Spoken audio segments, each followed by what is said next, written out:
আরবি হয়ে গেছে। আচ্ছা, আপনারা কি জানেন যে নবীদের নামগুলো আরবি না? শুধু আমাদের নবী মুহাম্মদুর রাসূলুল্লাহ সাল্লাম, এই এটা মুহাম্মাদে আরবি, মুহাম্মদ সাল্লাল্লাহু আলাইহি ওয়াসাল্লাম আরবি নবী, এজন্য ওনার নামটা কিন্তু আরবি। হ্যাঁ, এটা এই যে ভালো প্রশ্ন, মনে রাখেন, ও বলবো। দেখেন, নবীদের নাম, সব নবীদের নাম হয় ইব্রানি, নয় সুরিয়ানি, নয় হিব্রু, এইসব ভাষায়। ইব্রানি, সুরিয়ানি, হিব্রু। তাওরাত নাজিল হয় হিব্রু ভাষায়, আর জবুর নাজিল হয় সুরিয়ানি ভাষায়, ইঞ্জিল নাজিল হয় ইব্রানি ভাষায়। এই বিভিন্ন ভাষায় নবীরা আসছেন। আরবি ভাষার নবী কিন্তু একজন, মুহাম্মদুর রাসূলুল্লাহ সাল্লাল্লাহু আলাইহি সাল্লাম। এজন্য অন্য নবীদের নামগুলো সব হলো অনারবি নাম। ইব্রাহিম বলেন, ইসমাইল বলেন, যত নবীর নাম আছে এগুলো সব অনারবি নাম।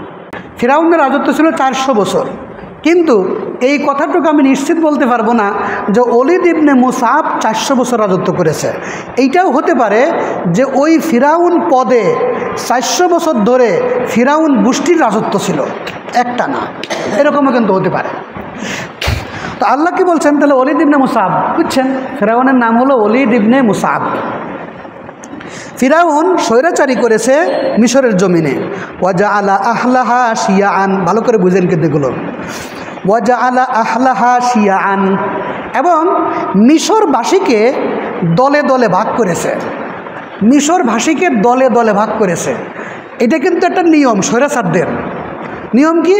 যে ভাগ ভাগ করে রাখবে, যাতে করে সবাই আমার কাছে সালিশ নিয়ে আসে। ভাগ ভাগ করে দেবে যাতে সবাই আমার কাছে সালিশ নিয়ে আসে। এই একটা শাসন করার পদ্ধতি। কিন্তু সমাজে যে মাতব্বর হয়, মাতব্বর করে কি, স্বামী স্ত্রীর দ্বন্দ্ব বাঁধা, যাতে করে স্ত্রীও আমার কাছে আসে, স্বামীও আমার কাছে আসে। মানে সবাই না, হাজারের মধ্যে এক মাতব্বর আছে, তাই বলতেছে আর কি। তো এইভাবে এই বাপ বেটা দ্বন্দ্ব বাঁধাই দেয়, যাতে করে বাবাও আমার কাছে আসে, ছেলেও আমার কাছে আসে। ঠিক আছে?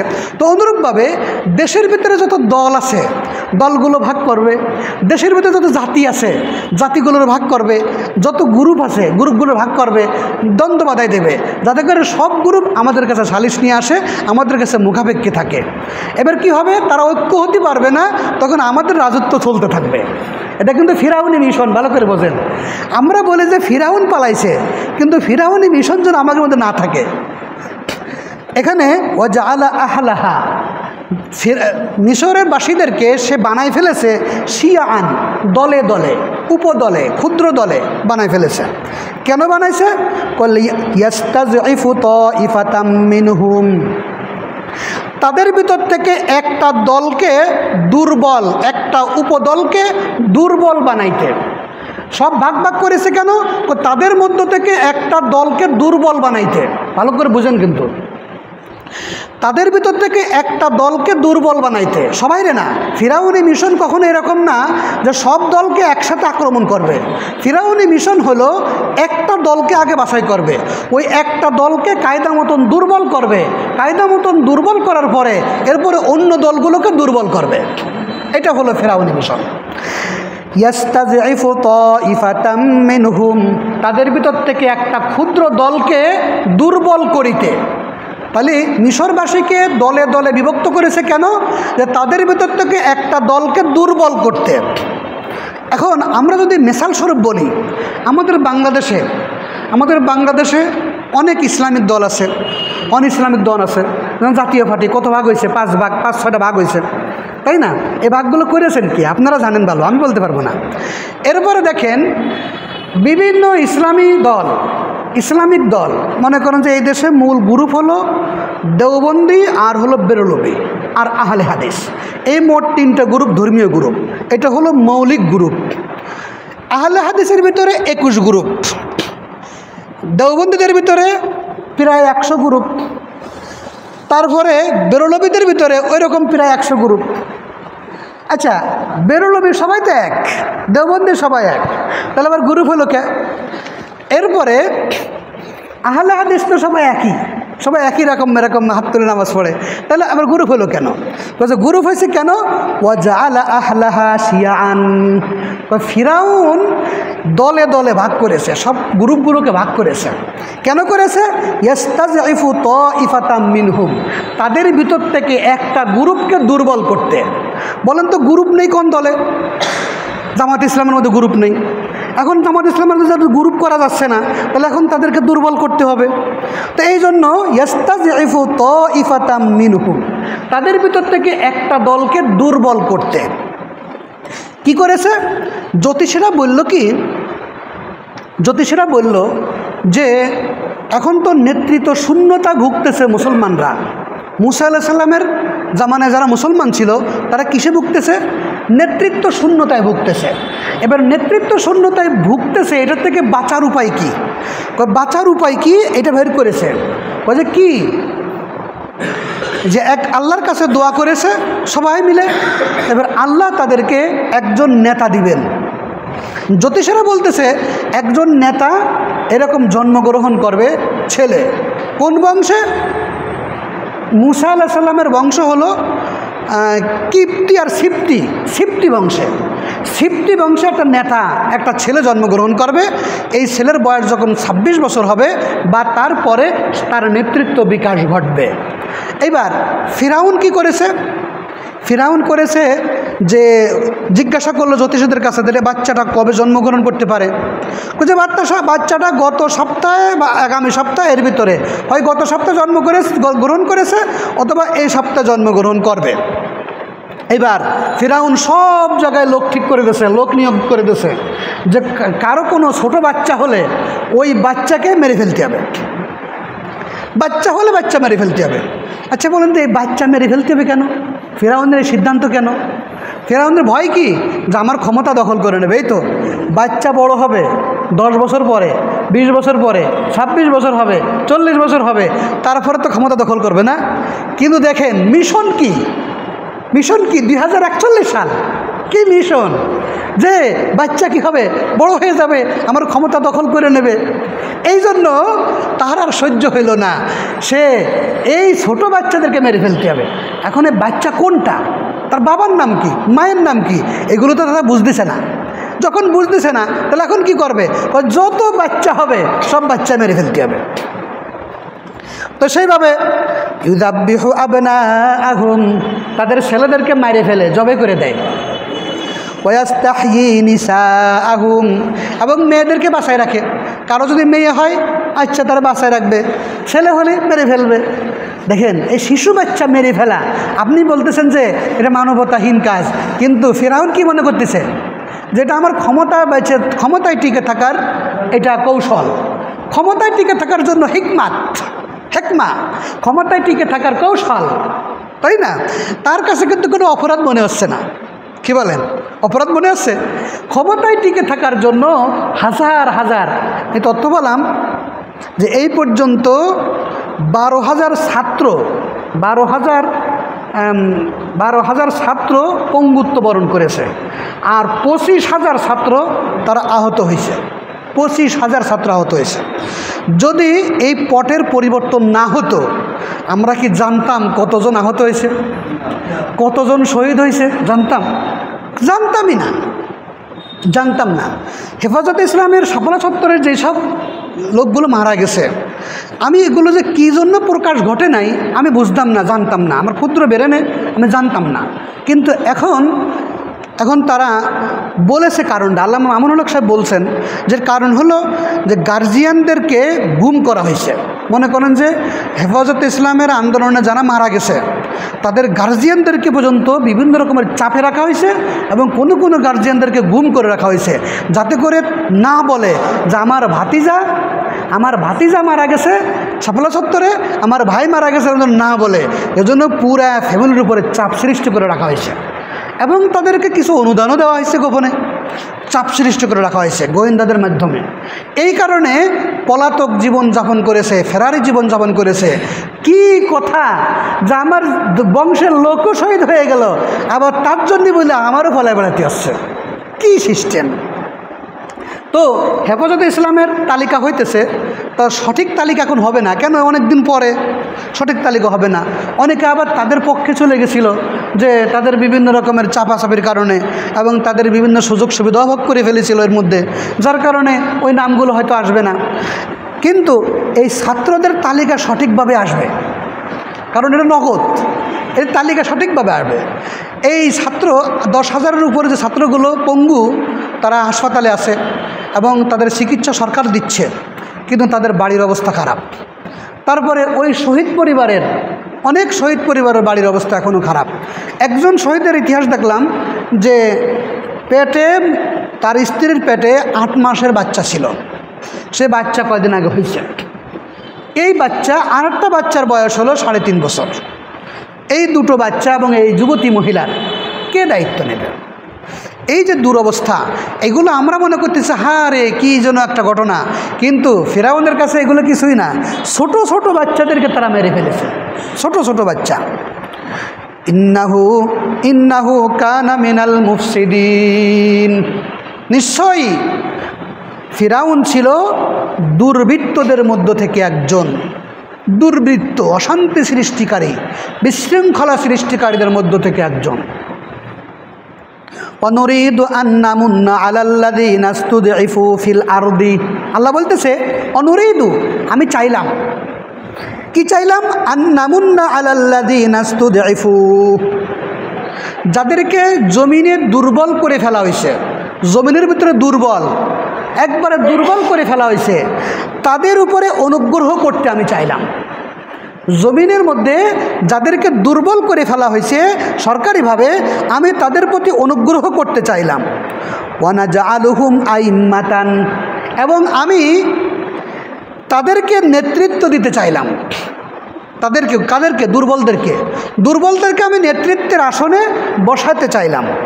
ওয়ানাজআলুহুমুল ওয়ারিসিন, এবং আমি তাদেরকে জমিনের উত্তরাধিকার বানাইতে চাইলাম। এইটা আমার ইচ্ছা হইল। আর কি ইচ্ছা হয়েছে? অনুমাক্কিনা লাহুম ফিল আরদি, এবং তাদেরকে জমিনে প্রতিষ্ঠিত করতে চাইলাম, জমিনে ক্ষমতায়ন করতে চাইলাম। অনুরিয়া ফিরাউনা ও হামানা, এবং আমি ফিরাউন এবং হামানকে দেখাই দিতে চাইলাম, ফিরাউন এবং হামানকে দেখাই দিতে চাইলাম। ওয়াজুনুদাহুমা মিনহুম, এবং তাদের মধ্য থেকে যারা সৈনিক আছে, তাদের সৈনিকদেরকে দেখাই দিতে চাইলাম। ফিরাউন এবং হামানের সৈনিকদেরকে, চেলাচাদেরকে আমি দেখাই দিতে চাইলাম। মা কানু ইয়াহদারুন, ওই জিনিস, যে জিনিস থেকে তারা সতর্ক হইতেছে। কোন জিনিস? ওই যে মূসা আলাইহিস সালাম জন্মগ্রহণ করবে এবং সে কি হবে, এইরকমভাবে আত্মপ্রকাশ হবে, তার মাধ্যমে গোটা সমাজ পরিবর্তন হয়ে যাবে, এই রকমের ভয় তারা করছিল না? এই রকমের ভয় তারা করছিল। আমি তাদেরকে দেখাই দিতে চাইলাম, আমি তাদেরকে দেখাই দিব, আমি ইচ্ছা করলাম তাদেরকে দেখাই দিব যে আমি কীরকম তাদেরকে প্রতিষ্ঠিত করতে পারি। তারা শত শত শিশু বাচ্চাদেরকে হত্যা করে ফেলেছে মূসা থেকে বাঁচার জন্য, আর আমি সেই মূসাকে দেখাই দিব যে আমি মূসাকে কীভাবে লালন পালন করি। কী বলেন?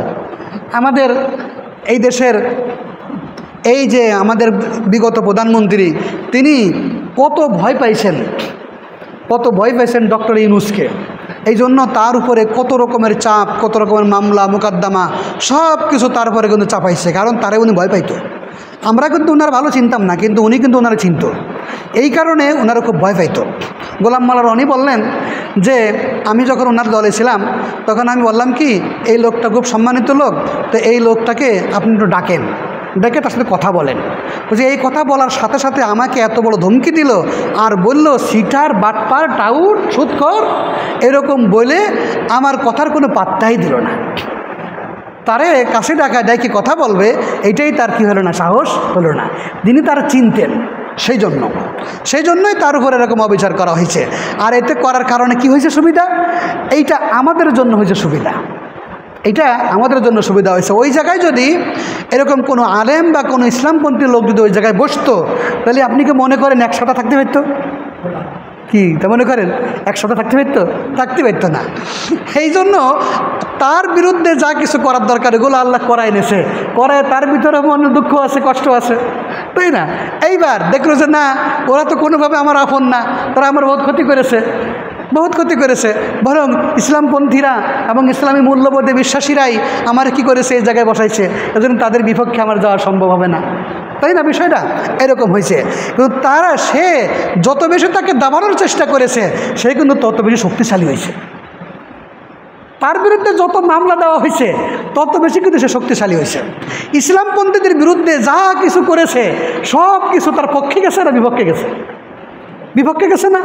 মূসা আলাইহিস সালামের বিরুদ্ধে, মূসা আলাইহিস সালাম জন্মগ্রহণ করেছে মাত্র, অথবা জন্মগ্রহণ করবে, ওই সময় থেকে ফিরাউন যত কিছু চক্রান্ত করেছে সব চক্রান্তকে ফিরাউনের পক্ষে গেছে না বিপক্ষে গেছে?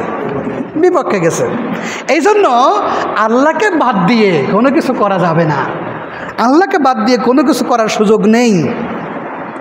তো এখন মূসা আলাইহিস সালামকে আল্লাহ কীভাবে লালন পালন করলেন এইটা কিন্তু এখন এই জায়গায় বলবে যে কীভাবে লালন পালন করলেন। ওয়াওহাইনা ইলা উম্মি মূসা, মূসা আলাইহিস সালাম জন্মগ্রহণ করেছেন, আমি মূসার মায়ের কাছে প্রত্যাদেশ দিলাম, এলহাম করিলাম, মূসার মায়ের অন্তরের ভিতরে আমি বলে দিলাম, কি বলে দিলাম? আন আরদিহি, তুমি তাকে দুধ পান করাতে থাকো। বাচ্চা হয়েছে, দুধ পান করাতে থাকো। কেন জানেন? বাচ্চা হওয়ার পর বাচ্চার মায়ের উপরে সর্বপ্রথম ওয়াজিব হলো যে প্রথমে কোনো কিছু গালে দেওয়ার আগেই বুকের দুধ খাওয়ানো, শাল দুধ খাওয়ানো। কোনো কিছু গালে দেওয়ার আগে কোনো ওষুধ তার গালে দেওয়া যাবে না, আগে বুকের দুধ খাওয়াইতে হবে, এটাই ওয়াজিব। এই জন্য আল্লাহ বলতেছে কি, তোমার বাচ্চা তুমি তোমার কাছে রাখতে পারবা না, কারণ তুমি হেফাজত করতে পারবা না, হেফাজত আমি করব, আমি হেফাজত করব। এই জন্য বাচ্চা তুমি তোমার কাছে রাখতে পারবা না, অতএব তুমি বুকের দুধ খাওয়াইতে থাকো। প্রথম দিকের বুকের দুধগুলো হলো শিফা, ভ্যাকসিন, অ্যান্টিবায়োটিক। এজন্য বলছে আর দিহি, তাকে দুধ পান করাইতে থাকো।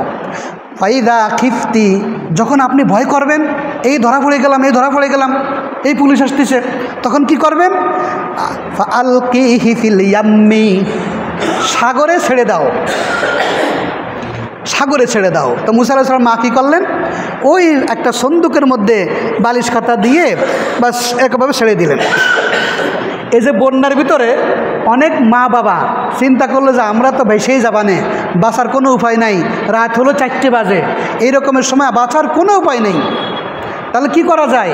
তো বাচ্চাকে বড় ডেক্সির মধ্যে দিয়ে, ডেক্সির ভিতরে দিয়ে তারপরে হলো খাদ্য খাবার সব কিছু দিয়ে বাচ্চাকে ছেড়ে দিচ্ছে। এই বাচ্চাগুলো কেউ সাগরে চলে গেছে, আবার কেউ মানুষের বাড়ি যায় আটকে পড়েছে, তাই না?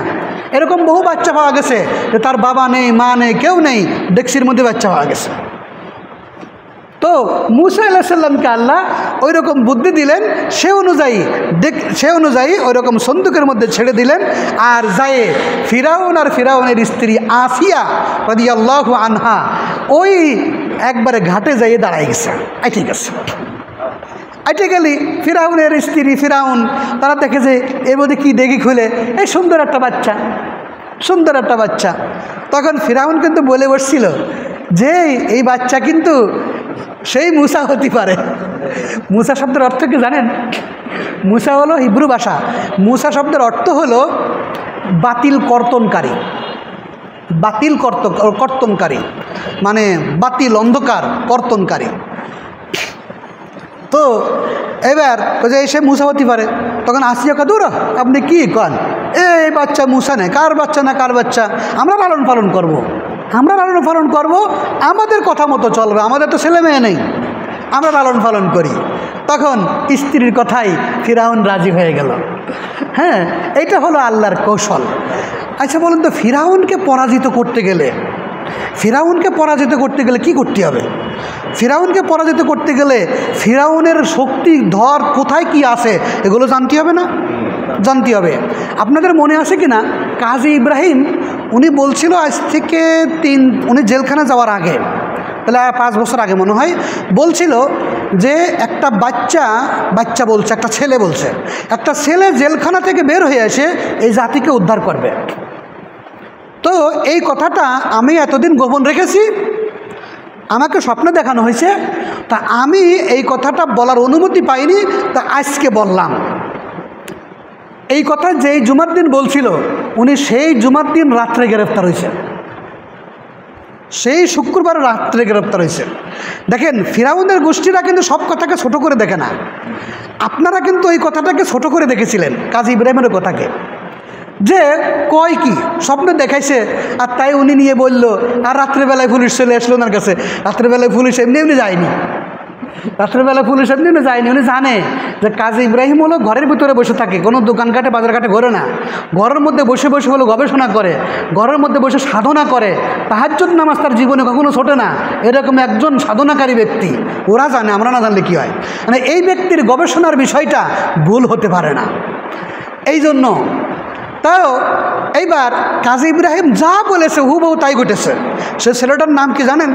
সেই ছেলেটার নাম হলো মাহফুজ আলম। মাহফুজ আলম, ওই ছেলেটার বাড়ি কোথায় জানেন? কাজী ইব্রাহিমের বাড়ির কাছে। এই ছেলেটা হলো বর্তমানে প্রধান উপদেষ্টার সহকারী, প্রধান উপদেষ্টার সহকারী এই ছেলেটা হলো গোটা বাংলাদেশের সমস্ত স্কুলের ছাত্রদেরকে সমন্বয় করেছে। ওর নাম বলে, আমার নাম কেউ বলবা না, আমি গোপনে থাকবো, আড়ালে থাকবো। কেন? তালেবানদের আসল নেতা যে সে আড়ালে থাকে, এবং ইরানিদের যে আসল নেতা সে কোথায় থাকে? আড়ালে থাকে। ইরানের মেন প্রেসিডেন্ট তো আয়াতুল্লাহ খোমেনি, আর তার পাওয়ার শুধু ইরানের ভিতরে না, যত শিয়া আছে পৃথিবীতে সব শিয়ার উপরে তার পাওয়ার, তাই না? আর আফগানিস্তানের পুরা তালেবান গোষ্ঠী কেন, পুরা আফগানিস্তানের উপরে পাওয়ার হলো হাইবাতুল্লাহ আখুন্দাজাদার। তিনি কিন্তু আড়ালে থাকে সবসময়। শুধুমাত্র ঈদের নামাজ পড়াতে আসার সময় একটা মিডিয়ার সামনে আসে, ঈদের নামাজ, কেন্দ্রীয় ঈদের নামাজ উনি পড়ান, আর কেন্দ্রীয় জুমার নামাজ উনি পড়ান। তো ঈদের নামাজ পড়ানোর সময় উনি জাতির উদ্দেশ্যে একটা ভাষণ দেন, আর সব সময় উনি আড়ালে থাকেন। তো উনি বলছেন আমি আড়ালে থাকবো, আর আমি এরকমভাবে আমার কোনো সুনাম নামের দরকার নেই। তো আমি ওই সেই এরকম সবাই সমন্বয় করে সবাই বুদ্ধি দিয়ে চালাইছে। সে একবার গ্রেপ্তার হয়েছে, কিন্তু গ্রেপ্তার করার পর রিমান্ডে কি করে? প্রশ্ন করে না। এখন ও চিন্তা করেছে আমারে প্রশ্ন করবে, কোন উত্তর দিলে তারা আর আমার সন্দেহ করবে না, কি কি প্রশ্ন আমার করতে পারে, এই সব প্রশ্ন গুছাইছে, সব উত্তর গুছাইছে। আমার সে অনুযায়ী প্রশ্ন হয়েছে, সে অনুযায়ী উত্তর হয়েছে, ওরে ছেড়ে দিছে, জেলখানা থেকে ছেড়ে দিছে। হ্যাঁ, এবারে জেলখানা থেকে আসার পরে ওই ঢাকা ছেড়ে চলে গেছে অন্য এলাকায়, কোথায় থাকে কেউ জানে না। এইবার যখন এই সরকার গঠিত হয়ে গেল, আর প্রশাসনের লোকরা কয় যে সে মাহফুজ আলম কই, মাহফুজ আলম কই? সবার সহকারী নিয়োগ হয়ে গেছে, প্রধান উপদেষ্টার সহকারী এখনও নিয়োগ হয়নি, তারই তো প্রধান উপদেষ্টার সহকারী নিয়োগ করতে হবে। সে মাহফুজ আলম কোথায়? মাহফুজ আলমের সাথে কোনো যোগাযোগ করা যাচ্ছে না। পরে ওই সমন্বয়করা যোগাযোগ করে তারপর তারা আইনে হাজির করেছে। এখনও সে কিন্তু সহজে মিডিয়ার সামনে আসে না। সে স্কুল কলেজের ছাত্র না, সে কিন্তু মাদ্রাসার ছাত্র। হাফেজ হয়েছে, হাফেজ হয়ে মাদ্রাসায় আলেম পরীক্ষা দিয়ে তারপরে হলো ঢাকা ইউনিভার্সিটিতে ভর্তি হয়েছে। এই যে আপনি নাহিদ বলেন, আসিফ বলেন, এরা সব মাদ্রাসার ছাত্র। হ্যাঁ, হাসনাত আর হলো সার্জিস, এরা মাদ্রাসার ছাত্র না, এরা আগে ছাত্রলীগে ছিলেন, পরে চলে আসছে। তো এই যে আল্লাহর যে পরিকল্পনা, এই পরিকল্পনা কোনো মানুষের না, এই পরিকল্পনা কার? এটা আল্লাহর। ডাক্তার শফিকুর রহমান বলছেন যে পরিকল্পনা জামাতের না, এই পরিকল্পনা হলো আল্লাহর এই পরিকল্পনা। এই কোনো মানুষ এরকম পরিকল্পনা করতে পারে না। কিন্তু আমি বলছি যে ওইটা যে মাহফুজ আলমের ভয়ে কাজী ইব্রাহিমকে জেলে নিল। কাজী ইব্রাহিম তো সবসময় সতর্কতার সাথে কথা বলে, কোনো দলের বিরুদ্ধে, সরকারের বিরুদ্ধে কথা বলে না, কিন্তু তারে 2 বছর পর্যন্ত জেলে রাখলো কি জন্য? ওই মাহফুজ আলমের ভয়ে, যে আপনি যে বাচ্চার কথা বলছেন সে বাচ্চা কে, তার নাম বলেন, তার নাম আসলে তো নাম জানে না। উনি তো গবেষণার মাধ্যমে স্বপ্নে পাইছেন, নাম কিভাবে বলবে? মুসা আলাইহিস সালামের বাপের নাম করে বলতে পেরেছিল? বলতে পারে নাই। এই যে জ্যোতিষীরা, তারা বলতে পারে নাই যে মুসার বাবার নাম কি হবে, মায়ের নাম কি হবে। যদি জানতো তাহলে কি এই বিপদ হইতো ফিরাউনের?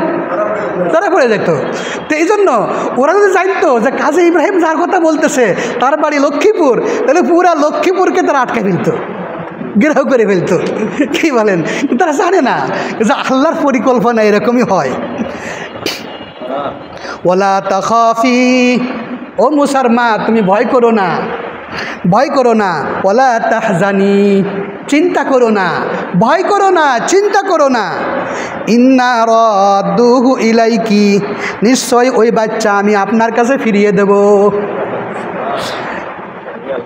এটা কিন্তু ওহী না, এটা হলো মনে মনে বলে দিয়েছে আল্লাহ। মুসার মার মনে মনে বলে দিয়েছে যে তুমি চিন্তা করো না, ভয় করো না, ওই বাচ্চা আমি তোমার কাছে ফিরিয়ে দেব। ওয়াজাইলুহু মিনাল মুরসালিন, এবং ওই বাচ্চাকে আমি রসুল বানাবো। ওই বাচ্চাকে আমি রসুল বানাবো, মানে এর জন্য আমার কি করতে হবে? এর জন্য আমার করতে হবে যে ফিরাউনের কাছে তাকে মানুষ করতে হবে। এজন্য মাহফুজ আলমকে একবার জেলখানা নিয়ে সব জায়গায় ঘুরেছে, কোথায় কি আছে না আছে। এই যে আয়না করে সন্তানটা মিলল কীভাবে? ও তো ওরা বলেছে, ওদেরকে নিয়ে গেছে সব জায়গায়, তাই তো সন্তান মিলেছে। এখন তো অনেক জায়গায় সন্তান মিলেনি। আয়নাঘরগুলো তো নিচে, থানার নিচে বানাইছে গোপনে, থানার লোকরা ছাড়া কেউ জানে না, গোপনে। কিন্তু ওদেরকে ওই জায়গায় নিয়ে গেছে, এজন্য দেখে আইছে। তা আল্লাহ দেখার ব্যবস্থা করে দিয়েছে না, আল্লাহ দেখার ব্যবস্থা করে দিয়েছে। আর ওরা যদি ওই জায়গায় না যেত, আয়নাঘরে নেওয়া না হইতো, তাহলে ওই খবরটা দিয়ে দিত কীভাবে? আর মাহফুজ আলমের মেধা, এত প্রখর মেধা যে ওর ইতিহাস, ওর জীবনে দেখলাম যে পরীক্ষা কালকে পরীক্ষা, ফাইনাল পরীক্ষা, ও আজকে বসে বসে পড়তেছে, উপন্যাস পড়তেছে। কিসের উপন্যাস? ওই আগের জামানার বাচ্চাদের কিভাবে পরিবর্তন হয়েছে, আগের জামানা বাচ্চাদের কোন জায়গায় কী ভুল হয়েছে, এগুলো নিয়ে উপন্যাস আছে না, উপন্যাস আছে। যেমন ওই মুজাহিদদের লেখা কিছু উপন্যাস আছে, ওই উপন্যাস পড়তেছে। মানে ও ক্লাসে লেকচার শুনবে, অথবা ওর কিছু থিওরি আছে, ওই থিওরির উপরে পরীক্ষা দিয়ে বাস একবারে প্লাস। এত পরিমাণ প্রখর মেধা। যারা ওরা ভালো করে চেনে না, তারা কাছে এই ছেলেটা তো ভালো করে পড়াশোনা করে না, শুধু উপন্যাস নিয়ে পড়ে থাকে, আর শুধু ইতিহাস পড়ে। ও খুব ইতিহাস পড়তো। আসলে তো ইতিহাস থেকে শিক্ষা নিতে হয়, তাই না? ইতিহাস থেকে অনেক কিছু শিক্ষা নিতে হয়। ওই ইতিহাস পড়তো খুব। ফালতাকাতাহু, আর সে তার আড়ালে থাকার দরকার ছিল। কেন? কোনো একটা লোকরে যদি বেশি মাতামাতি হয়, তাহলে কিন্তু সেই লোক বেশি খেদমত করতে পারে না। তার একটা প্রমাণ হলো মিজানুর রহমান আজহারি। মিজানুর রহমান আজহারি নিজেই বলছে যে বাংলাদেশের লোকরা আমারও নিয়ে বেশি মাতামাতি করে আমার ক্ষতি করে ফেলেছে। আমাকে নিয়ে বেশি মাতামাতি করা, এটা আমি দায়ী করতেছি। উনি তো মানুষের উপরে আঘাত করে কথা বলে না, এই জন্য বলছে আমার জনগণ আমারও নিয়ে বেশি মাতামাতি করে, এই জন্য আমার এই ক্ষতিটা ডেকে আসছে। তো বেশি করে মাতামাতি করলে তার নিয়ে সমস্যা হয়ে যায়। তো উনি চাইছেন যে ওনারা নিতে বেশি মাতামাতি না হয়, সেজন্য আড়ালে ছিল। এজন্য বেশি মাতামাতি কারণ নামে করা, এটা কিন্তু ভালো হয় না, ফলাফল ভালো হয় না। তো মুসা আলাইহিস সালাম যখন ছেড়ে দিল, তার মাকে এরকম বললেন আল্লাহ। এরপরে ফালতাকাতাহু আলু ফিরাউনা, ফিরাউনের গোষ্ঠী তাকে কুড়িয়ে নিল, উঠাই নিল। ফিরাউনের গোষ্ঠীটাকে উঠাই নিল কেন? কলিয়াকুনা লাকুম আদুওয়াও ওয়া হাজানা, ফলে ফিরাউন তাদের জন্য হয়ে যাবে পেরেশানি এবং শত্রুতার কারণ, শত্রুর কারণ। মানে এই ফিরাউন তাদের জন্য মহাশত্রু এবং পেরেশানির কারণ হয়ে যাবে। ইন্না ফিরআউনা ওয়া হামানা ওয়া জুনুদাহুমা কানু খাতিইন, নিশ্চয়ই ফিরাউন, হামান এবং তাদের দুজনের বাহিনী কানু খাতিইন, তারা অপরাধী ছিল, তারা ছিল অপরাধী। দেখেন ফিরাউন কোত্থেকে উঠে আসছে। ফিরাউন তরমুজের ব্যবসা করত, সেই জায়গার থেকে কিন্তু উঠে আসছে। আর বুদ্ধি সব কার? হামানের বুদ্ধি। আমি এই বিষয়ে আগে একবার মাহফিল বয়ান করেছিলাম যে ফিরাউন এবং হামানের তাদের ব্যাকগ্রাউন্ড কি। ওয়াকালাত ইমরাআতু ফিরআউনা কুররাতু আইনিন লি ওয়া লাক, ফিরাউনের স্ত্রী বলল, কি বলল? কুররাতু আইনিন লি ওয়া লাক, এই বাচ্চাটা আমার এবং তোমার চোখের শীতলতা আনবে, আমার এবং তোমার চোখের শীতলতা আনবে বাচ্চাটা। ওয়ালা তাকতুলুহু, তোমরা তাকে হত্যা করো না, মেরে ফেলো না, তোমরা তাকে মেরে ফেলো না। আসা আন ইয়ানফা'না আও নাত্তাখিদাহু ওয়ালাদা, আশা হতে পারে, আন ইয়ানফা'না আমাদের উপকারে আসবে, আমাদের পোষা ছেলে আমাদের কি আসবে? উপকারে আসবে। আও নাত্তাখিদাহু ওয়ালাদা, অথবা আমরা তাকে সন্তান হিসাবে গ্রহণ করব। ওয়াহুম লা ইয়াশউরুন, তারা আসল রহস্য টের পেল না, আসল রহস্য টের পেল না যে এইভাবে আল্লাহ তার নবীকে ফিরাউনের ঘরে ঢুকিয়ে দিয়েছে, নবীকে ফিরাউনের ঘরে ঢুকিয়ে দিয়েছে। ওই যে ওয়াকারুজ্জামান, চিন্তা করেন ওয়াকারুজ্জামান কে? আমাদের মাননীয় সাবেক প্রধানমন্ত্রীর হলো কি একবার কাছের লোক না, একবারে কাছের লোক ওয়াকারুজ্জামান। কিন্তু সেই ওয়াকারুজ্জামান, ওই ওয়াকারুজ্জামানকে যদি না বানায় অন্য কারোর বানাইতো, তাহলে ওয়াকারুজ্জামান যা পাইরেছে অন্যরা কি তা পারতো? পারতো না। এটা হলো আল্লাহর কারিশমা। আল্লাহর কারিশমা হলো এটা। সে অত্যন্ত হিকমতের সাথে পরিস্থিতি সামাল না দিত, তাহলে ওই দিনকে 10,000 মানুষের লাশ বয়ে যেত। 5 জন বড় বড় অফিসারদেরকে বলে রাখিছে যে 5 তারিখে 3টের সময় প্রধানমন্ত্রী সরাসরি দিক নির্দেশনা দেবে যে একেবারে ঢালাওভাবে গুলি চালানোর জন্য। এইবার 3টের সময় মারবে, তো উনি চলে গেছে হলো 2টোর সময়। তো ওদেরকে বলেও গেল না, ওদেরকে বলে যেতে পারল না। এইটাই হলো আল্লাহ পাকের কারিশমা। যদি বলতো তাহলে এই জীবনগুলোর কি অবস্থা হইতো, এই যে হাজার হাজার জীবনগুলোর কি অবস্থা হইতো। এই লাশের কোনো তথ্য পাওয়া যেত না যদি ওই পর্যন্ত না হতো। এটা সম্পূর্ণ আল্লাহ এই ওয়াকারুজ্জামানের মাধ্যমে ঠেকাই দিয়েছে। উনি কুমিল্লার ক্যান্টনমেন্টে যেতে চাইছে, তাও যাইতে দেয়নি। বিভিন্ন ক্যান্টনমেন্টে যেতে চাইছে, ওয়াকারুজ্জামান যেতে দেয়নি। এটা হলো আল্লাহ পাকের কারিশমা। যে ভালো জিনিসের ইচ্ছা করবে আল্লাহ তাকে ভালোটাই করাবে, আর যে খারাপের ইচ্ছা করবে আল্লাহ তাকে খারাপটাই করাবে। সে চাইছিল যে দেশের জনগণের রক্তপাত না হোক, ওয়াকারুজ্জামান এইটুকুই চাইছিল, আর কিছু চাইনি। পরবর্তীতে তাই হয়েছে যে আর রক্তপাত হয়নি। وأصبح فؤاد أم موسى فارغا। আচ্ছা বলেন তো, আজকে আমি যেভাবে কথা বলতেছি এইভাবে কথা বলার সুযোগ ছিল? বলেন, এইভাবে কথা বলার সুযোগ ছিল? এইভাবে কিন্তু কথা বলার সুযোগ ছিল না। রাত 12টার সময় মাদ্রাসার কোয়ার্টার থেকে উঠে নিয়ে চলে গেল। নিয়ে যাবে কোন দিকে? আমি কোত্থেকে আসছেন? আলপাড়া থেকে। আমি নিয়ে চলে আসছি এইসের দিকে, ওই যে নড়াইলের দিকে। আমি কাছে এইদিকে যাচ্ছেন কেন? আপনার আলপাড়ার লোক না? তো কাছে ওইদিকে আমাদের কাজ আছে। তার আগের দিন কিন্তু ওইদিকে একজনে পুরুষ ফায়ার দিছে। আর এই দিন যখন আমার ওইদিকে নিয়ে যাচ্ছে রাত 12টার সময়, আমার ভয়তে কলেজা থরথর করে কাঁপতেছে যে আমার ছোট ছেলে, ছোট মেয়ে, আর আমার মা বাবা এবং মাদ্রাসা কর্তৃপক্ষ, কারো তো জানাতে পারলাম না কিছু। আমার তো সবাই খুঁজে হয়রান হয়ে যাবে, কি হবে, কি ভয় আর আতঙ্ক ওই দিনকে হইল।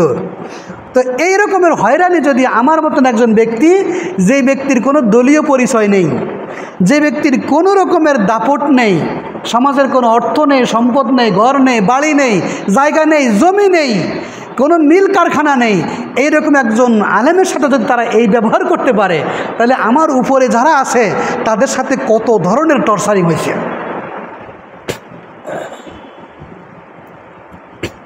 وأصبح فؤاد أم موسى فارغا। মুসার মার অন্তর অস্থির হয়ে গেল। আল্লাহ বলে দিয়েছে মনে মনে, তারপরেও কি, বাচ্চা তো, নিজের সন্তান না, আরে আমার মনের কি অবস্থা, মনি খাচ্ছে কিনা, অস্থির হয়ে গেছে। দেখেন, অস্থির হয়ে গেছে, কিন্তু আল্লাহ চায় যে মুসার মা অস্থির থাকুক না, তা চাবে না। একজন সন্তানকে আটকায় রেখে কি কথা। কালকে দেখলাম একটা সন্তানরা গাছের সাথে বাইন্ধে মার কাছ থেকে মুক্তিপণ চাইতেছে। কত বড় নিষ্ঠুর পাষাণ লোক এইসব লোকগুলো, কত বড় জালিম। আল্লাহ যে কত বড় দয়াবান, তা না হলে এই সমস্ত লোকদেরকে আল্লাহ কিভাবে শাস্তি দিত? আল্লাহ যে কত বড় দয়াবান। তো মায়ের কষ্ট আল্লাহ এটা সহ্য করবেন না। তো মা আল্লাহ কি করছেন, ইনকাদাত লাতুবদিয়া বিহি লাউলা আরবাতনা আলা কলবিহা লিতাকুনা মিনাল মুমিনিন। যদি আমি তার মায়ের অন্তরের ভিতরে শক্তি সঞ্চার না করতাম, তাহলে তার মা বিষয়টা মানুষের কাছে বলে ফেলতো যে আমি বাচ্চাটারে সাগরের মধ্যে ছেড়ে দিয়েছি, কী হবে না, এরকম বলে ফেলতো। দুঃখের জ্বালায় মন বলে না, বলে। কিন্তু ফিরাউনে মুসা আলাইহিস সালাম মা কিন্তু কারোর কাছে বলে নাই, শুধুমাত্র নিজের মেয়ের কাছে বলেছে। নিজের মেয়েকে বলছে কি, ওয়াকালাত লিউখতিহি, মুসার বোনকে তার মা বলল, কুসিহি, তার পিছে পিছে যাও, দেখো কি হয়, পিছে পিছে যাও। তারা এমনি পাঠাই দেয়নি, তারা বুঝাই দিয়েছে, ভালো করে বুঝাই দিয়েছে। এই বুঝ ক্ষমতাগুলো কে দিয়েছে? আল্লাহ দিয়েছে। ফাবু সরাত বিহি আন জুনুবিন। ওই মেয়েটা মুসা আলাইহিস সালামের বোন পাশে পাশে কাছে কাছে, হ্যাঁ, এরকমভাবে দেখতেছে যে কি হয়। ওয়াহুম লা ইয়াশউরুন, ওরা টের পাচ্ছে না যে ছেলে এই সন্তানটারে পাহারা দিচ্ছে একটা মেয়ে, টের পাচ্ছে না। ওয়াহাররামনা আলাইহি, এবার বাচ্চা নেছে নিয়ে এখন দুধ খাওয়াচ্ছে, কারোর দুধ মুখে নেয় না, কারোর দুধ মুখে নেয় না, আর খাওয়ার জন্য কাঁদতেছে।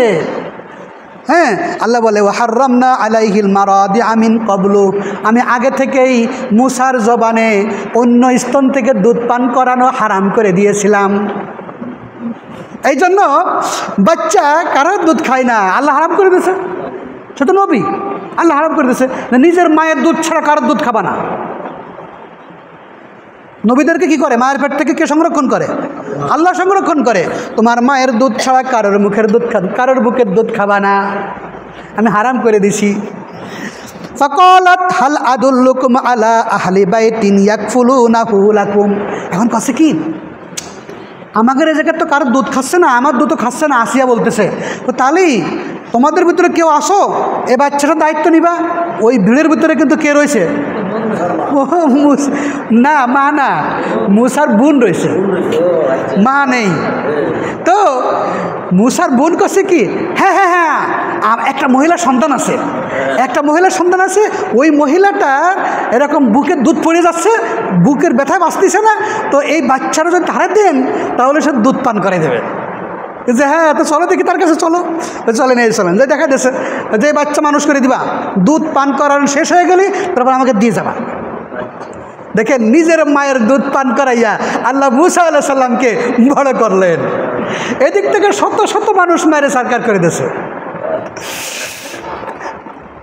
ওয়াহুম লাহু নাসিহুন, তারা তার জন্য হিতাকাঙ্ক্ষী। ফারাদাদনাহু ইলা উম্মিহি, আমি তাকে মুসার মায়ের কাছে ফিরিয়ে দিলাম। করার মালিক কে? আল্লাহ। আমি ওই বাচ্চাকে তার মায়ের কাছে ফিরিয়ে দিলাম। কাই তাকররা আইনুহা ওয়ালা তাহজান, যাতে করে তার চক্ষু শীতল হয় এবং তার অন্তর পেরেশান মুক্ত হয়। এই জন্য ওয়ালিতাআলামা আন্না ওয়াদাল্লাহি হাক্কুন, আর এই জন্য যাতে করে আল্লাহর ওয়াদা সত্য, এটা যেন জানা যায়। আল্লাহর ওয়াদা যে সত্য, এটা যেন কি করা যায়? জানা যায়। দেখেন, আল্লাহর ওয়াদা হলো মাজলুমদের পক্ষে সাহায্য, তাই না? এত বছর ধরে শুনেছেন যে আল্লাহ মাজলুমদেরকে সাহায্য করে, আর কেউ কেউ বলছে কই সাহায্য কবে করবে, সব মেরে ফেললি করবে না। আল্লাহ সাহায্য করবে। এই যে ফিলিস্তিনের উপরে যে নির্যাতন হচ্ছে না, দেখবেন আল্লাহ সাহায্য করবে। আপনারা একটা কথা সহজে বোঝেন, আল্লাহ পাক জান্নাতের ভিতরে শহীদের জন্য কিছু সিট রাখিছে না? কিছু সিট রাখিছে। তো ওই সিটগুলো কি পূরণ করা লাগবে না? আপনারা জাতিসংঘ বানাইছেন, যুদ্ধ করতে দেবেন না, জিহাদ করতে দেবেন না। আপনারা বিভিন্ন রাষ্ট্র গঠন করেছেন, জিহাদ করতে দেবেন না। তো জিহাদ না করলে ওই শহীদের কোঠাগুলো পূরণ হবে কিভাবে? শহীদের সিটগুলো পূরণ হবে কিভাবে? এজন্য আমরা বাংলাদেশিরা ভাগ্যবান না ফিলিস্তিনের শহীদরা ভাগ্যবান? শহীদরা ভাগ্যবান। কেন? তারা আল্লাহর শহীদের কোটায় তারা কবুল হয়েছে, আল্লাহর শহীদের কোটা তারা কবুল হয়েছে। যেই দিন আল্লাহ পাকের কোটা পূরণ হবে, দেখবেন সেই দিন ফিলিস্তিনের মুসলমানদের এমন বিজয় হবে, যেই বিজয় আপনারা আশ্চর্য হয়ে যাবেন। যেমন আফগানিস্তানের তালেবানদের বিজয়। আজ তালেবানদের অভাব কিসের বলেন তো? তালেবানরা যখন বন্ধ করে দিল, ওই যে আফিম চাষ বন্ধ করে দিল, তখন ওই দেশের যারা বস্তুবাদী তারা বলল কি, আফিম চাষ বন্ধ করে দিলে দেশের মানুষ খাবে কি? বিদেশি আমদানি রপ্তানি বন্ধ হয়ে যাবে। তো ওরা উত্তরে কি বলছিল?